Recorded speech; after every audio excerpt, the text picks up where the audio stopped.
que es el amigo Antonio de la Rosa Mateo, jerezano, nacido en Jerez de la Frontera en 1972, miembro del Centro de Estudios Históricos Jerezanos. Durante 15 años ha desarrollado gran parte de su labor laboral en la Biblioteca Municipal de Jerez de la Frontera. Actualmente está adscrito a la unidad del Patrimonio Histórico del Ayuntamiento de Jerez de la Frontera. Autor, entre otras muchas monografías, de varios estudios de Castilla-La Mancha, entre ellos el libro que tienen ustedes aquí, más monografía, Castilla-La Mancha y su obra, que fue la primera monografía que se hizo sobre Castilla-La Mancha, donde, pues, a partir del antiguo libro de Tomás de González, Tomás de Lata, del taller de Castilla-La Mancha, consiguió elaborar un libre censo de todos los obras y un libre estudio de Castilla-La Mancha, del que hemos oído absolutamente todos. Después han venido, obviamente, pues, estudios mucho más profundos desde la óptica universitaria, como por ejemplo la tesis doctoral del doctor Juan Marco, pero ciertamente, bueno, pues, el primer trabajo de Antonio de la Rosa fue el que sirvió para abrir el camino. Antonio de la Rosa no solo se ha dedicado a estudiar la figura de Castilla-La Mancha, sino que es un perfecto conocedor de la Semana Santa jerezana y de muchos de los artistas que han trabajado para la Semana Santa de Jerez, a los que han dedicado también estudios muy interesantes. Así que no me quiero extender más, le cedo la palabra a Antonio de la Rosa con su conferencia de Castilla-La Mancha y su obra. Muchas gracias. Buenos días a todos.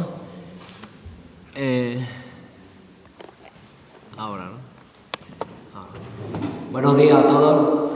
Me tienen ustedes que disculpar, la voz la tengo un poco cogida, los rigores del invierno, pero bueno, intentaremos que durante la charla se vaya mejorando. Para mí es un honor estar hoy aquí en San Fernando. Se lo comentaba ahí, hace más de 30 años ya yo vine aquí a San Fernando a empezar el estudio que estábamos haciendo de Castillo, a interesarnos, a hacer fotos, a preguntar, ¿no? Porque al final, cuando tú haces una obra de investigación, aunque en el libro figura tu nombre, depende de muchísimas personas que te ayudan a hacerlo, ¿no? Entonces, yo, cuando Rafa me llamó hace ya un tiempo para venir aquí al seminario, pues la verdad que vine, le dije que sí y que venía con mucha ilusión, y más aún con unos compañeros que hoy van a estar aquí también en sus conferencias de gran nivel. Como ha dicho Rafa, ahora, ¿no?, se habla de Castillo, ¿no? Hay muchísimos programas, se ha hecho hasta una película, en internet tiene debates, en la televisión tiene debates, pero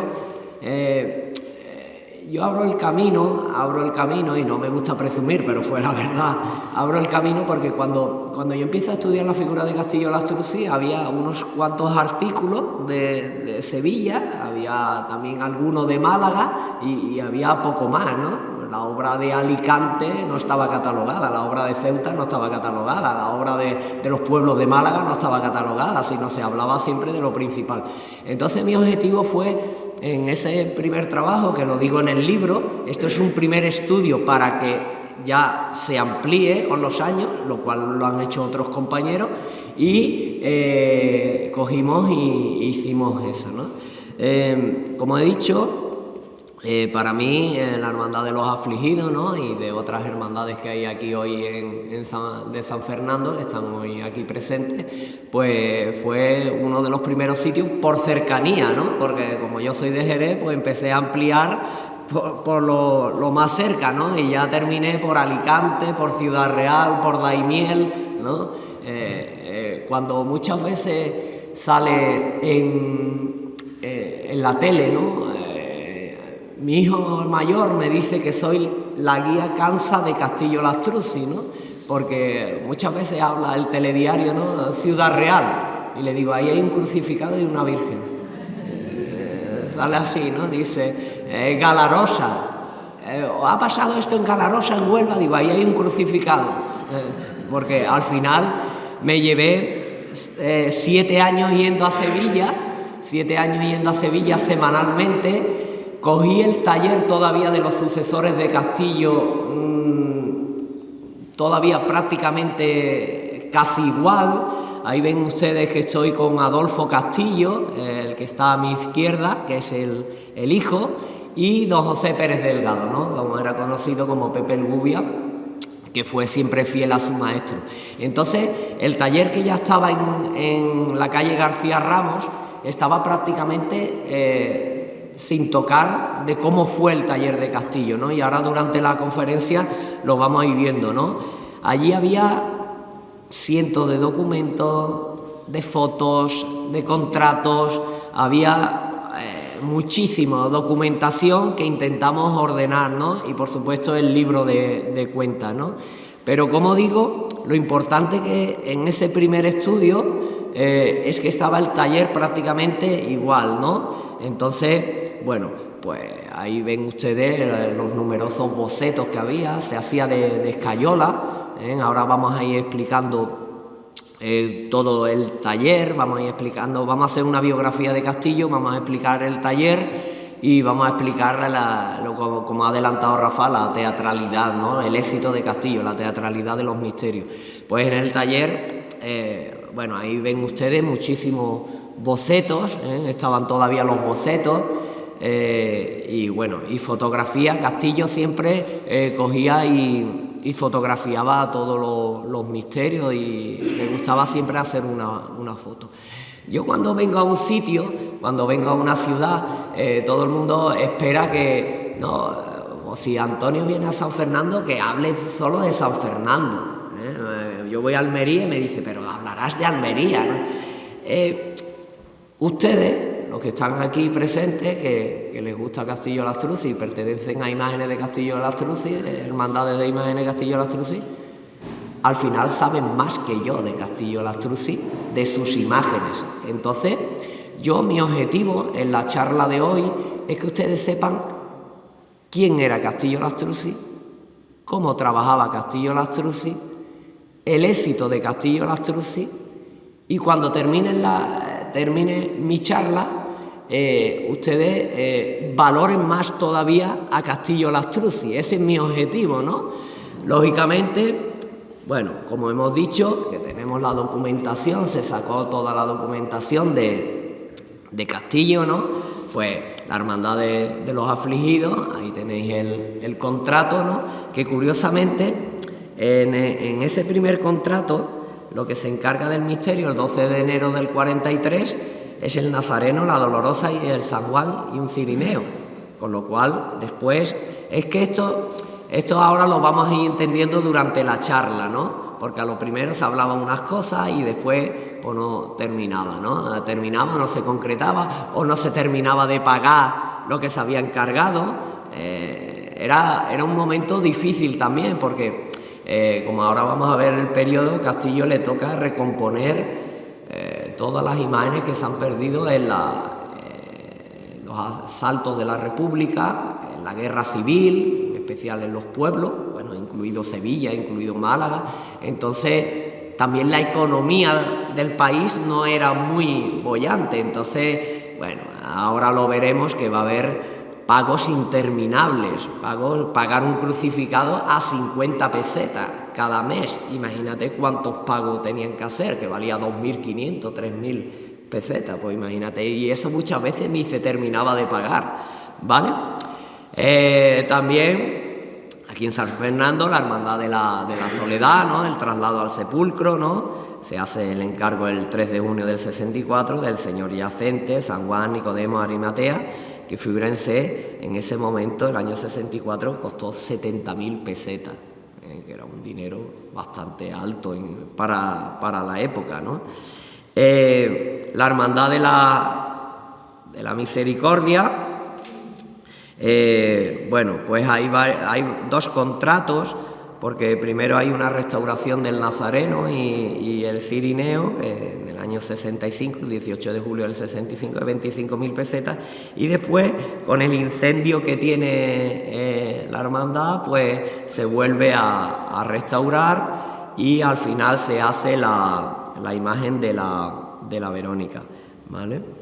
Y ya lo último que llega a San Fernando, pues es la hermandad para la hermandad del Esse Homo, ¿vale? Con el Pilato y el Romano, y después la imagen de Jesús, que fue intervenida por Alfonso Berraquero, y este es el aspecto actual. Pero como digo, ustedes dominan todo mejor que yo en este apartado.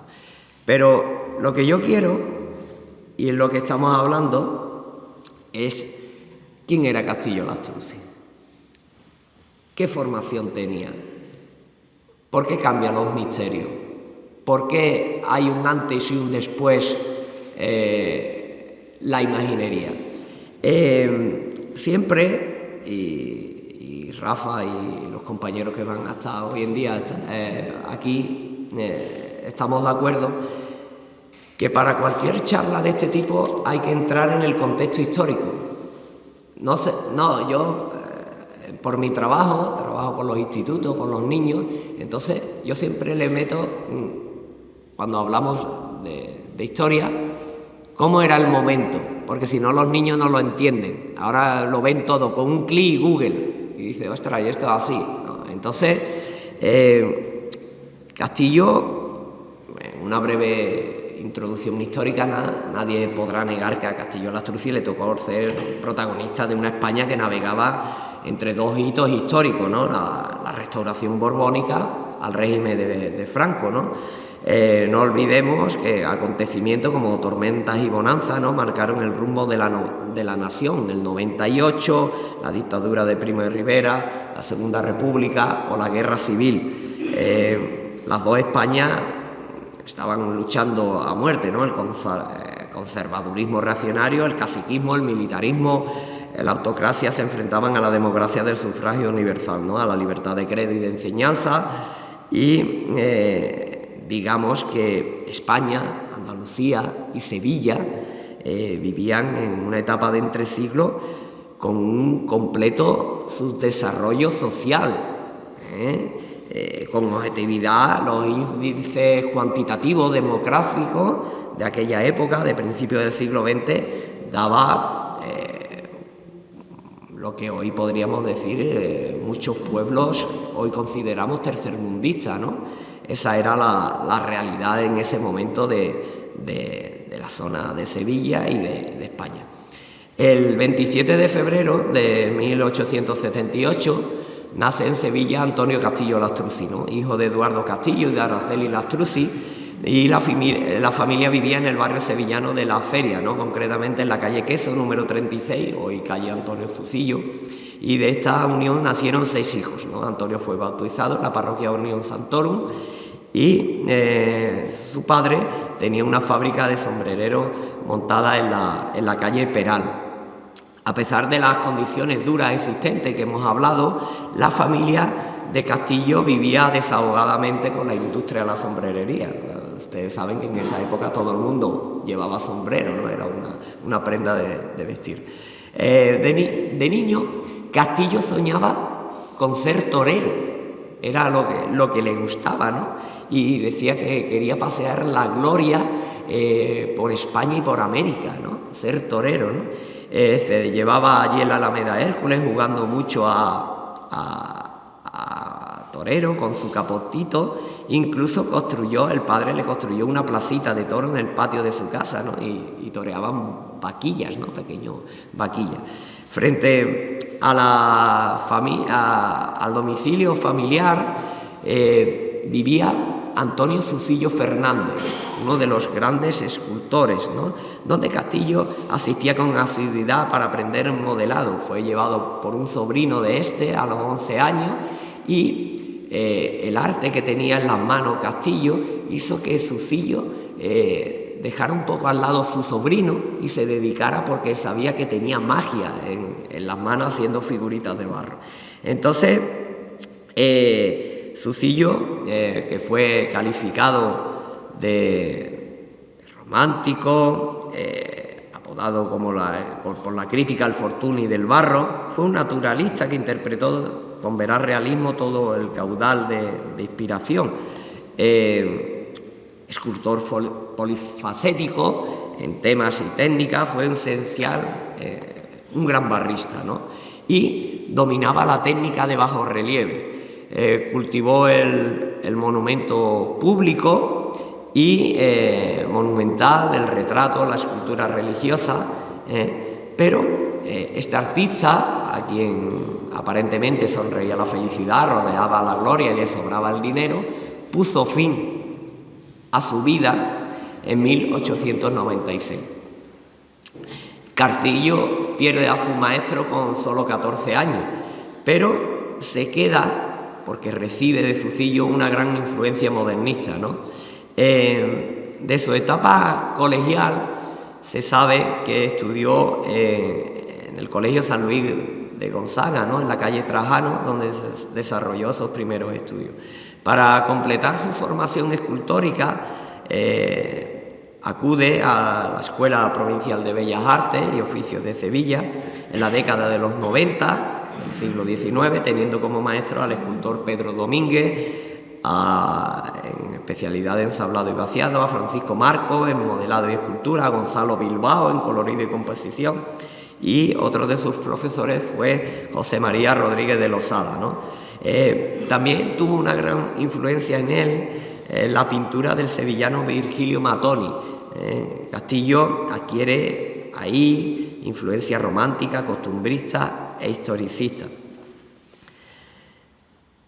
En 1905 se casa con Teresa Muñoz García, en el cual tendrá 7 hijos: Antonia, Concha, José, Manuel, Amalia, Adolfo y Rosa.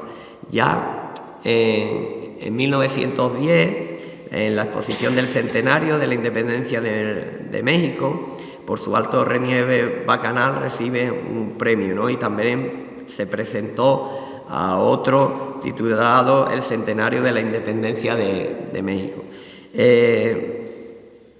En 1915 la Diputación le concede una beca y un donativo mensual de 250 pesetas, ¿no? Y para estudiar en los museos de París y Roma. Este mismo proyecto incluye una pensión vitalicia de 3.000 euros, ¿no? Que era una buena oportunidad de acercarse a las fuentes universales del arte, ¿no? Viaja a Madrid, donde asiste casi diariamente al Museo del Prado. Entre 1911 y 1930 concurre a exposiciones del Ateneo, de Bellas Artes, con su obra Numancia, que acabamos de ver, y hace un proyecto para el Monumento de las Cortes de Cádiz, de Martínez Montañés, que no se llega a realizar, o Cervantes, ¿no? Con todo, hace el monumento de Benito Mas y Prat en la Parque María Luisa. Al fallecer su primera esposa, se casó en la iglesia de Santa Cruz con Amparo León Retamar, ¿no? Y tuvo otra hija que se llamaba Amparo. El primer taller lo instala en la oficina de la industria sombrerera de su padre y compuso en ese periodo relieves, bustos, grupos escultóricos, pero como hemos adelantado, lo que a él le gustaba era el tema taurino. Y aquí este toro, que después hablaremos de él, su amistad con José Gómez Ortega, Joselito, famoso diestro, y cofrade de la Macarena, y con Juan Belmonte, con quienes compartía numerosas tertulias. Castillo era su talante personal, pinturero, atildado esteta, y gustaba de amistades de flamencos y toreros. Castillo siguió en lo estético lo importante de las corrientes artísticas de Sevilla de su época, ¿no? Y tenía claras influencias de Mariano Benlliure, ¿no? Uno de los grandes escultores del siglo XX. Pero su fuente, como hemos dicho, era Antonio Zucillo, ¿no? De donde se le quedó, donde el Astruzzi muestra sus claras tendencias de escultor novecentista, ¿no? De resabios románticos que dejan entrever en las primeras obras de contenido profano y costumbrista. A medida que se acerca a la exposición del 29, pasa a engrosar la fila de lo modernista. El 10 de octubre de 1922, la Hermandad de la Bofeta, al querer sustituir las imágenes de su paso en misterio, le encarga a Castillo el misterio del proceso de Jesús Antana. Pero este encargo no vino solo, ya que la Hermandad malagueña del S. Homo le encarga en ese mismo mes de octubre la realización de 2 imágenes, Pilato y un judío, las cuales se estrenarían en la Semana Santa de 1923. Como bien ha dicho Rafa, a los 41 años le llega la confirmación como imaginero, siempre y cuando hablemos desde la perspectiva de lo popular, ¿no? Antes tenía ya un reconocimiento a nivel escultor, pero lo que le dio la fama fue la imaginería, ¿no? Y con esas primeras obras en Sevilla y Málaga, pues hace que el reconocimiento fuera antes más académico y ahora más popular. La mañana del domingo 11 de marzo de 1923 se bendijo en San Román la imagen de Jesús Antanás. El martes santo de ese año se vio por primera vez el misterio. Y la prensa recogía lo siguiente. Dice: nuestras esperanzas no han quedado defraudadas. Es más, la realidad ha superado con mucho a lo que habíamos presentido. Dice: ¿qué escultor en solo 4 meses piensa, modela y talla en madera las 7 figuras que componen el paso de Jesús Antanás, que fue admirado por toda Sevilla? Solo él. Modo de composición y dibujo de este grupo escultórico, donde todas y cada una de las figuras encajan armónicamente en el conjunto y su actitud viese el alma de cada una. Todo es allí realidad. Las figuras, a poco se miren, parece que adquieren vida. Se espera verlas moverse, escuchar sus palabras. Y esta obra es del genial escultor, el notable Antonio Castillo Lastruzzi, que desde hace muchos años le corresponde legítimamente. Un tema que con las modas y los años se ha quitado es que Castillo trabajaba la ropa con telas encoladas.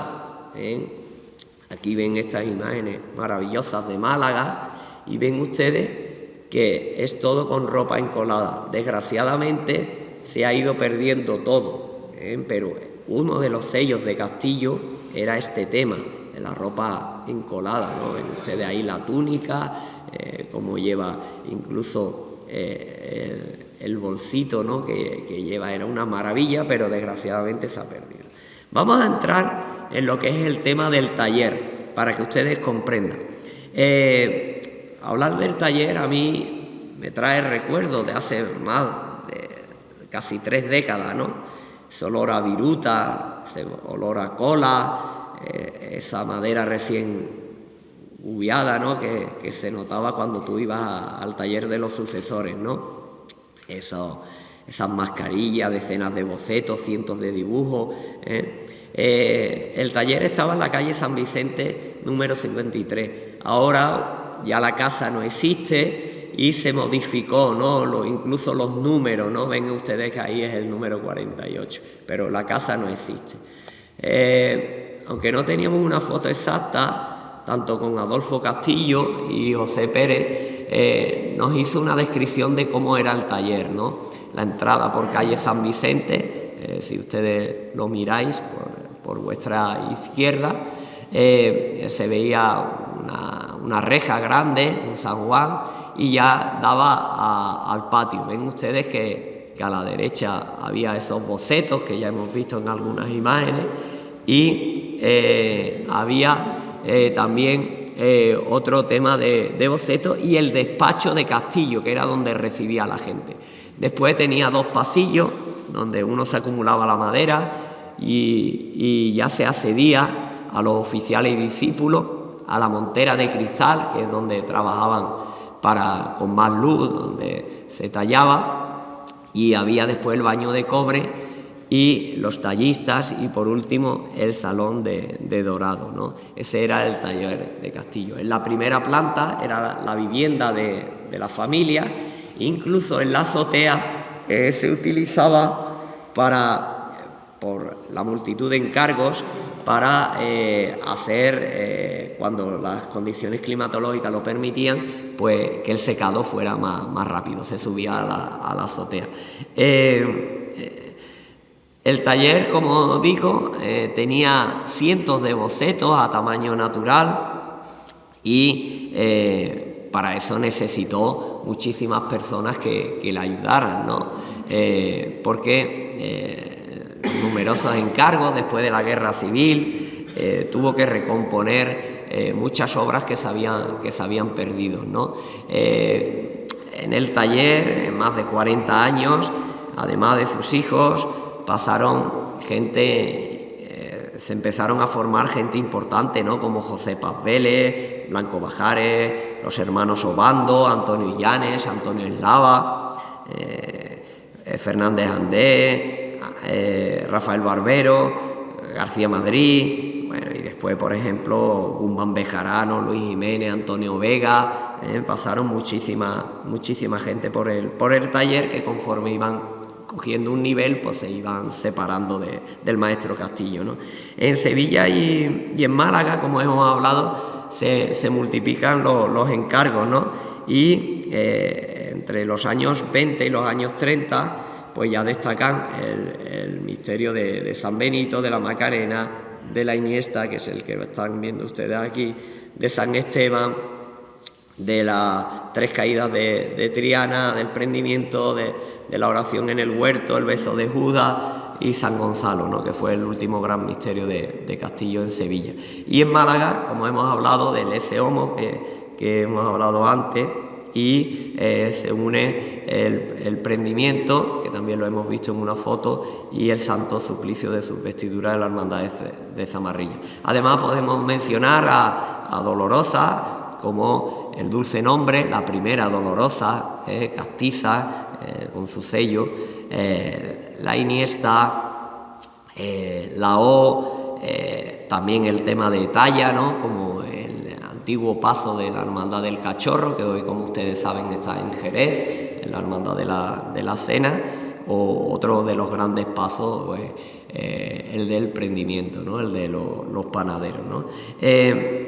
Su fama se extiende por multitud de localidades, ¿no? Y bueno, otro de los primeros misterios es los sagrados azotes de la Veracruz de Utrera, ¿no? Como ven, que sí todavía conserva la ropa encolada. Los acontecimientos ocurridos en el 31, ¿no? Con los asaltos, ¿no? En la Segunda República, y la pérdida de la quema de iglesias y la pérdida de muchísimas imágenes, hace que Castillo tenga que restaurar, ¿no? Restaurar y reponer muchísimas imágenes, ¿no? Valga como ejemplo de las primeras imágenes que van saliendo, porque se habían perdido las angustias, ¿no? De Alcázar, el crucificado de la Galarosa,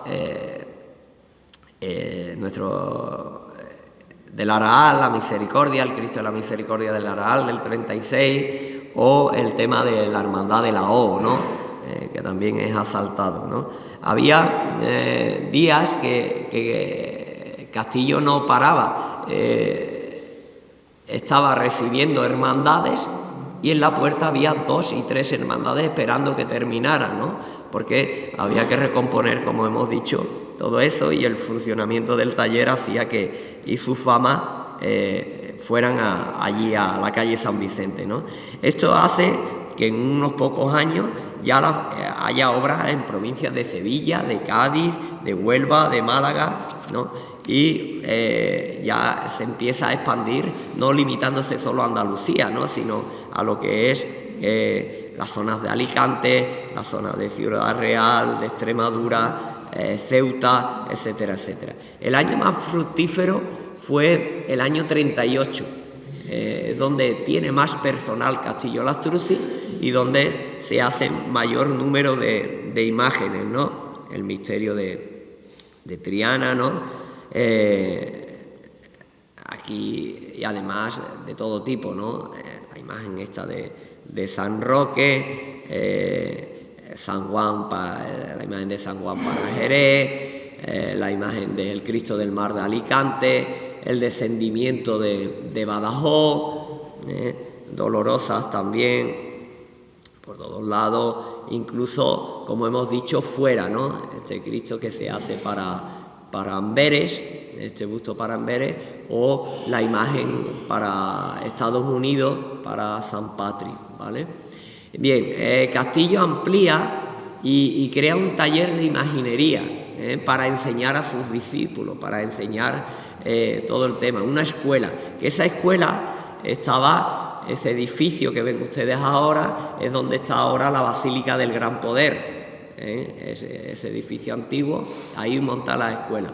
Pero la demanda de tanto trabajo hace que no se puede dedicar a la escuela y dura muy pocos años, ¿no?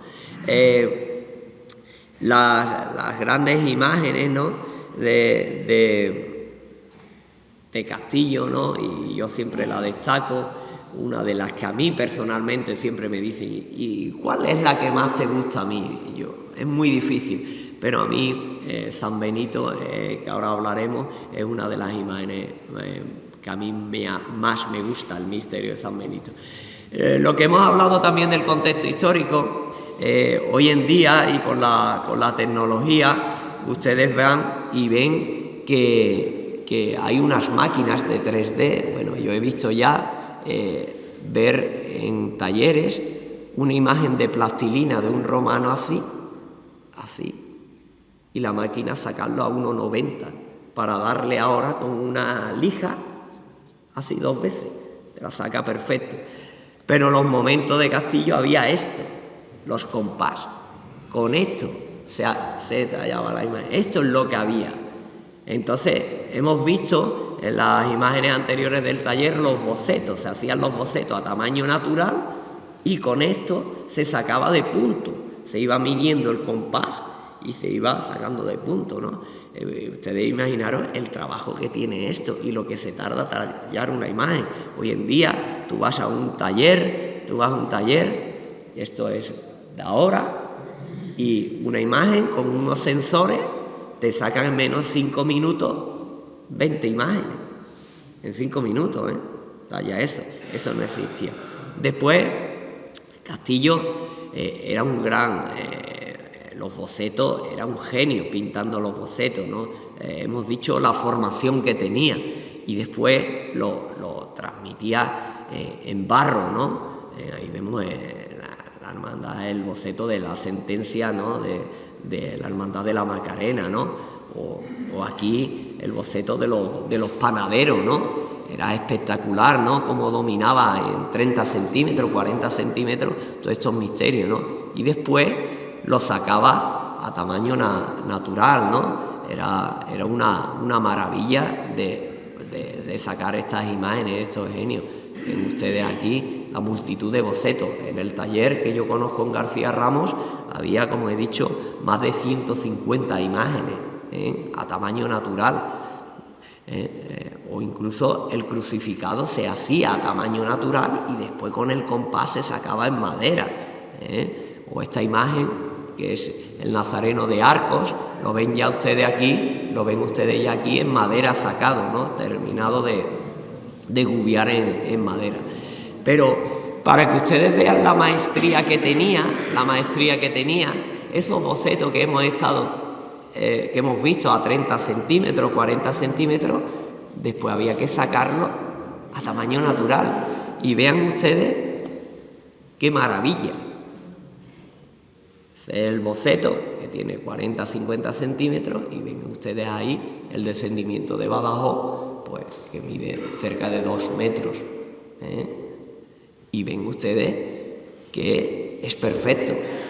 Es decir, que no te engañaba. Lo que sacaba en 30 centímetros en el boceto, después eras capaz de hacerlo a tamaño natural, ¿no? O lo que te hacía en un pequeño dibujito, porque lo que hablamos del tema histórico, hay muchísimos bocetos que los pintaba. Ustedes se acuerdan los almanaques de toda la vida, ¿no? Esto que se arranca el eso.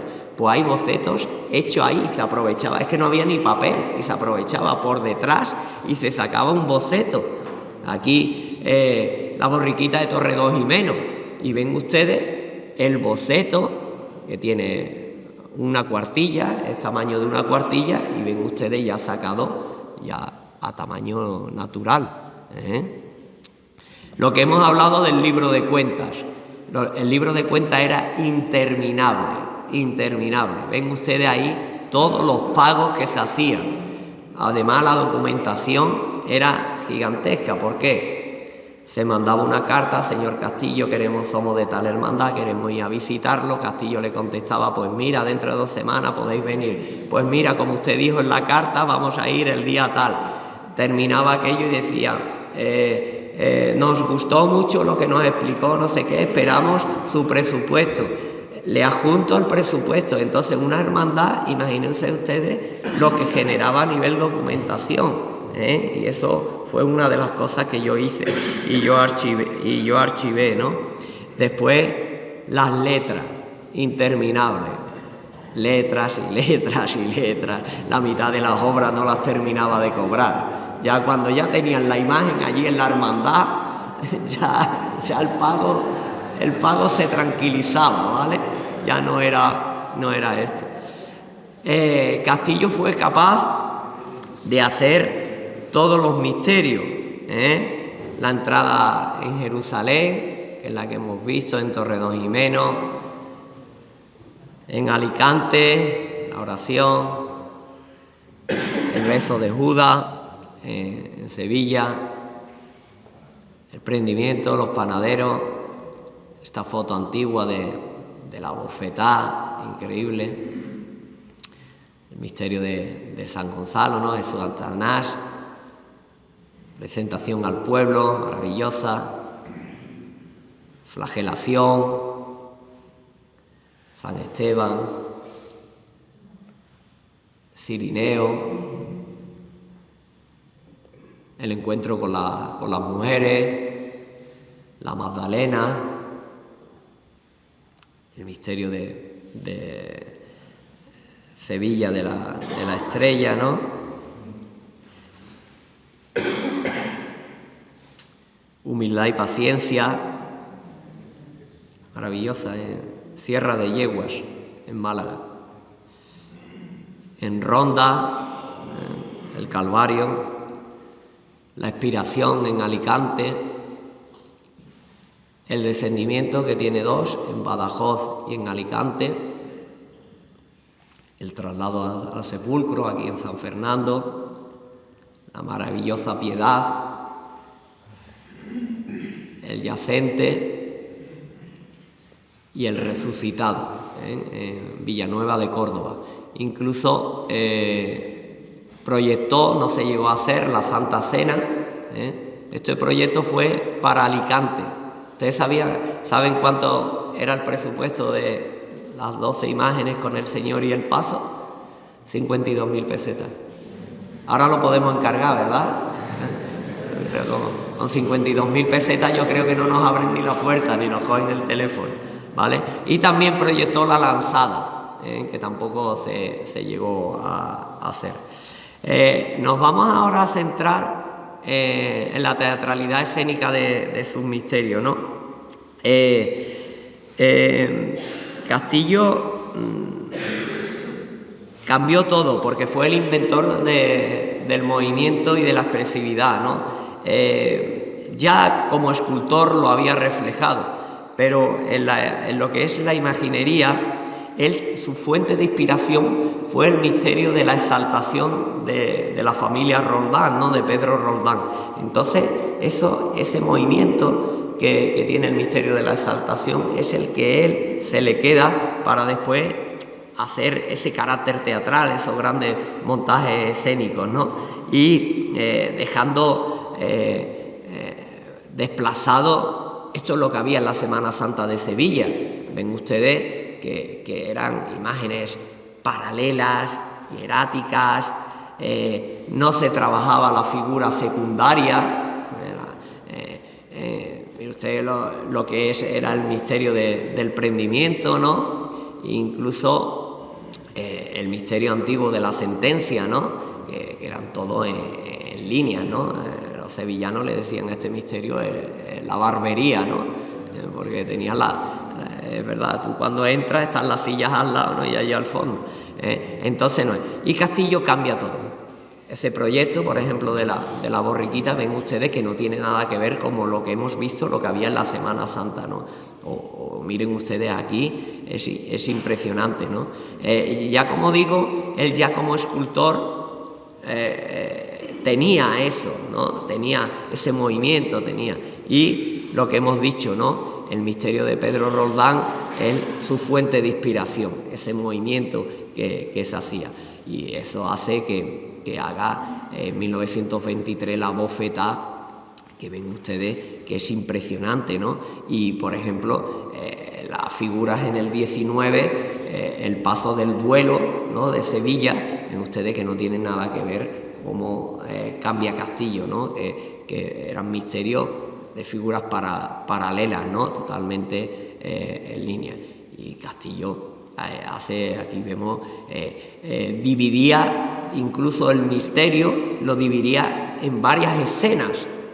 Tú podías ver varias escenas, ¿no?, dentro de un misterio, ¿no?, con movimiento. Además, Castillo, bueno, crea esos altares itinerantes, le mete mobiliario, olivos, antorchas, el esclavo etíope, personajes, ¿no?, como que lee la sentencia, ¿no?, el perra gorda en San Esteban, el caballo de Triana tan conocido, que esa no era su composición original, o incluso ven ustedes el movimiento que tiene en el beso de Judas, ¿no?, o qué decir de la bofetá, ¿no? También crea un arquetipo, ¿no?, una imagen de romano distinta, romano muy distinta. Sí, los romanos lo suelen hacer muy eráticos, como estando allí diciendo nosotros no sabemos nada, aquí nos han llamado, y bueno, los sanedritas, ven ustedes lo que hemos hablado del esclavo etíope, ¿no?, que hasta el momento no se veía. Y bueno, ustedes saben perfectamente en arte que siempre se ha llevado la fealdad igual a la maldad, mientras más feo, más malo, ¿no? Entonces, con narices pronunciadas, ojos achinados, orejas, Castillo le da eso. Y como he dicho, yo me quedo con el misterio. Yo personalmente destaco siempre el misterio de la presentación al pueblo, porque la misma escena lo divide tal. Como gran estudioso, Castillo dominaba todo el tema de otras pinturas, de otro arte del siglo XIX, y para esta composición coge el misterio de Eugenio Cíceri y otra escena de la pintura de Mijaíl Mukarsky, ¿no? Y de ahí es donde compone el misterio de la presentación al pueblo, ¿no? Como he dicho, divide la escena en tres: la presentación y la imagen del Señor, destacando en el frontal del paso, ¿no? Después, Romano y el esclavo como allí viendo lo que estaba aconteciendo, y después una maravilla, pues la figura secundaria de Claudia Prócula con su criada en actitud dramática, y ven ustedes los ropajes, el tallado del pelo, todo eso que hemos hablado, que no se trabajaba hasta la aparición de Castillo, no se trabajaba en la imaginería, ¿no? Después, pues sus viajes a Roma, ¿no?, la Scala, pues ven ustedes el beso de Judas, ¿no?, que después lo transmite a la hermandad de Sevilla. Sus Cristos tienen su sello, ¿no? Como ven ustedes, la bofetá, lo que es el Cristo de la bofetá, digamos, es una primera prueba, pero ya después, con el de San Benito, pues ya saca su Cristo donde nunca descarta, ¿no?, el dolor, el sufrimiento, la congoja, el abatimiento, siendo como seres divinos, ¿no?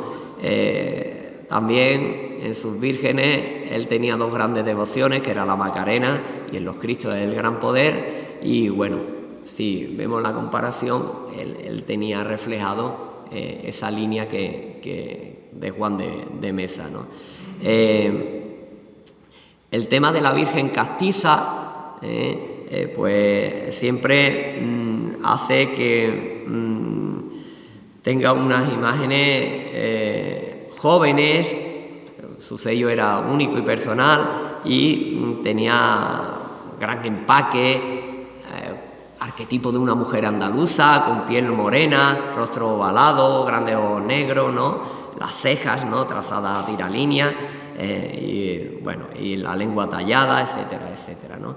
Ya voy a terminar porque no me quiero con 3 anécdotas rápidas para que terminemos. El toro que hablamos antes en los palacios, que hizo los palacios, ustedes imaginaros eso, pensarlo hoy en día. Le reclamó al ganadero que le llevara un toro a la calle San Vicente, de 400 kilos. Lo amarró en una ventana. El toro estuvo quieto un rato. Al rato, pues imagínense ustedes, arrancó la ventana, corneó a un discípulo y organizó un pequeño problema, ¿no? Eran otros tiempos, ¿no? La imagen de Estados Unidos viene el padre O'Donnell en 1954 a Sevilla, y una de las primeras cosas que le enseñan es allí de Jesús en San Benito, y le dice al hermano mayor: póngase en el papel, te lo compro. Y le digo: bueno, hombre, esto no funciona así, ¿no? Esto no funciona. Sí, es que yo quiero ese, me lo compro y me lo llevo para Estados Unidos. Y yo, no. Vamos a ir al taller de Castillo Lastrucci que le haga un igual. Esto no se vende, las cosas de los americanos. Bien, en el taller sucedían 10.000 anécdotas, ¿no? Hay una anécdota que el Cristo del Mar, ¿no? Que, bueno, eran muchas horas, había que estar allí, y cuando meten en un cajón para trasladar el Cristo del Mar en Alicante, a un oficial se le ocurre, dice: uy, en Alicante, allí hay buen turrón. Y cuando abren el cajón en Alicante, le habían puesto con una cuerdecita un cartón y ponía: ay, Cristo de la Expiración manda 1 kilo de turrón para los que te metieron en este cajón. Lo cual Alicante correspondió y le mandó unos cuantos kilos de turrón. Y lo que hemos hablado de los cambios, este paso de Ciudad Real, en Ciudad Real los pasos son mucho más pequeños, claro, y no existía Seur ni existía, entonces dicen: ostras, ¿y ahora cómo mandamos el paso? Entonces, en el tren mandan el paso desmontado con un discípulo, y compró 13 tickets, ¿vale? 4 para los respiraderos, 4 para la canastilla, 4 para los candelabros y para el que iba. Dice que, claro, el del Renfe, cuando lo vio allí, dijo: ¿pero esto qué es? Yo he pagado el ticket, el asiento, yo puedo meter lo que yo quiera, ¿no? Entonces eran otros tiempos, ¿no? Y bueno, Ceuta es una ciudad fantástica y allí hizo muchas obras, y Castillo siempre llevaba las imágenes en cajones, y el director del puerto de Ceuta era don Remigio, que además era el que dominaba Ceuta y tenía también la funeraria. Entonces, cuando llegaban los cajones con las imágenes, le mandaba un coche de difuntos y lo metían allí. Entonces llega una imagen a la iglesia, la recogen en el puerto, la meten en el coche de difuntos, y cuando llegan allí, dice don José Pérez, dice: no me dio tiempo bajarme del coche fúnebre. Estaban esperando un entierro, abrieron el cogieron el cajón: nuestro familiar. ¿Y usted que esto es una imagen, que esto no es vuestro familiar? ¿Cómo? Cállese, ¿cómo que esto? Usted es mal educado. Eran otros temas, ¿no? Vale, y ya termino porque me he alargado, lo siento, pero es que este tema es eso.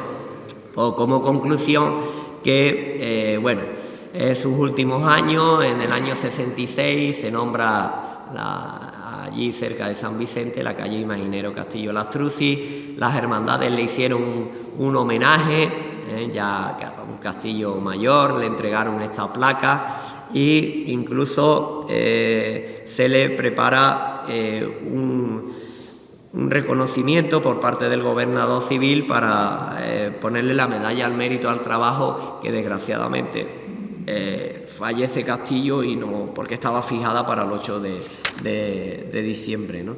El día que falleció, el ministro le pone que, con estas palabras: en nombre del ministro de Trabajo tengo el honor de imponer a Antonio Castillo Lastruzzi la medalla del trabajo, distinción que en vida ganó con honradez y que obtuvo con justicia, y que hoy sobre sus restos impongo a ese simio artista en el borde de la gloria y de la frontera de la inmortalidad.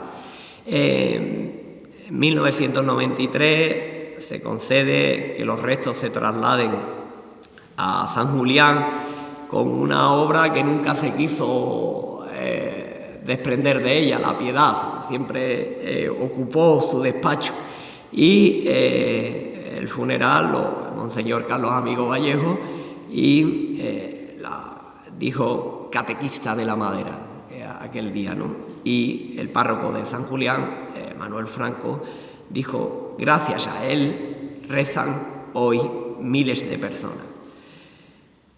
Sin más, creo que lo que he intentado en esta charla, en esta disertación, es que ustedes conozcan a Castillo Lastruzzi, la época que le tocó vivir, la organización del taller, el cambio de la imaginería.